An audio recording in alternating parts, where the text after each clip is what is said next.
Well, a companhia a começar na ano 2010, então nós a começar com um grupo chiquito, depois ela começa a vir um tique mais grande, então já depois nós a começar a tratar também com gente local, nós temos 13 gente de Pafó, de Colômbia, tem um par de Cuba também, Venezuela, Aruba, então a companhia acaba tendo já 11 anos, então a Woki nós está desde 2019 nós começamos assim com a mais internacional, pero normalmente nós estamos trabalhando desde o ano 2010 aqui na Paseo Herencia e também na diferentes hotéis de Aruba.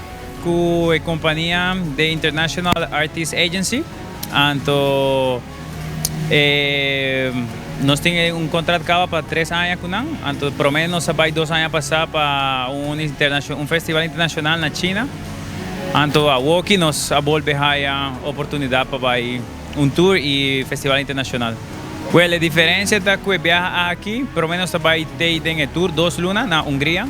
Então, ele acaba na 31 de dezembro. Então, dia 8 de janeiro, 8 para 10 de janeiro, nós começamos com o festival internacional que está por 8 semanas de tour. Então, depois nós acaba na Budapeste, festival internacional. O festival normalmente tem sempre 40 diferentes países, mais ou menos. Nós estamos preparando o Hopi, nós temos basta luna, acaba training, basta duro. Então, nós temos turcos que acaba, nós estamos já domingo aqui 2 semanas. Que turcos está vendo basta bom. Nós temos nossa tarefa principal para aportar a cultura de Aruba. E também no turismo, que nós estamos fazendo show no hotel tour dia, então aqui também na Paseo Herencia, o turista também vai nos show, então nós queda impressionado pelo qual nós estamos assim que nossa tarefa também para aportar a cultura de Aruba, o turismo, aunque nós não estamos de Aruba, mas nós estamos sentindo 100% de Aruba e de maneira que nós podemos representar Aruba internacionalmente também.